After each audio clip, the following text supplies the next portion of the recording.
অভিনেতা রাহুল অরুণোদয় বন্দ্যোপাধ্যায়ের মৃত্যুর প্রতিবাদে মঙ্গলবার সকাল থেকে কর্মবিরতি টালিগঞ্জের স্টুডিও পাড়ায়।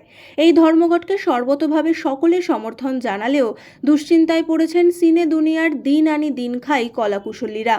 এমন কঠিন সময় নিজের ধারাবাহিকের টেকনিশিয়ানদের পাশে মুশকিল আসান হয়ে দাঁড়ালেন জিতু কামাল। কর্মবিরতির প্রাক্কালে সোমবার রাতে চিরদিনই তুমি যে আমার ধারাবাহিকের ফ্লোরে অভিনেতা জানান, যে কদিন শুটিং বন্ধ থাকবে সেই দিনগুলির পারিশ্রমিক তিনি নিজের পকেট থেকে দেবেন। কর্মবিরতির দিনগুলোতে তার সিরিয়ালের কলাকুশলীরা যাতে অভুক্ত না থাকেন সেই জন্যই জিতুর এহেন মানবিক উদ্যোগ। এদিন সংশ্লিষ্ট সিরিয়ালের ফ্লোর থেকেই কয়েকজন টেকনিশিয়ান সোশ্যাল মিডিয়ায় ভিডিও মারফত এ খবর জানান। প্রিয় হিরো জিতুদা আমাদেরকে একটা আবেদন দিয়েছে যে এই যে কদিন বন্ধ থাকবে শুটিং, 3 দিন 2 দিন 4 দিন যে কদিন, সে কদিন পেমেন্ট জিতুদা আমাদেরকে করবে। তার জন্য জিতুদার কাছে আমরা অনেক অভিনেতার এহেন মানবিক উদ্যোগে আপ্লুত তারাও।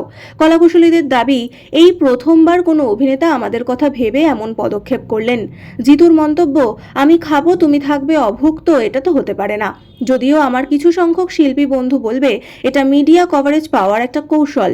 ঠিক যেভাবে বলেছিল নিজের ছবিতে মালা দিয়ে যে প্রতীকী প্রতিবাদ জিতু করেছিল সেটা একটা সার্কাস, শিক্ষিত মানুষ এমন করে না, ইত্যাদি ইত্যাদি। সার্কাস আপনারা টিকিট কেটে দেখতে যান, কারণ সেটা আপনাদের দ্বারা করা সম্ভব নয়।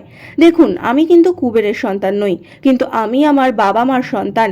যে বাবা মা শিখিয়েছে পাশের বাড়ির মানুষ যদি অভুক্ত থাকে তার পাশে গিয়ে দাঁড়াতে হয়, অন্তত খোঁজ নিতে হয়। যতটুকু আমি অর্জন করছি তার মধ্যে থেকে এইটুকুই আমার পরিবারের টেকনিশিয়ানদের দিতে পারবো।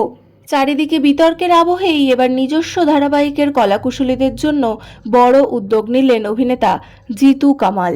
এই বিষয়ে তোমাদের কি মতামত জানাতে পারো কমেন্টে। আর এরকমই আরও অনেক নতুন আপডেট পেতে সাবস্ক্রাইব টলিফেস।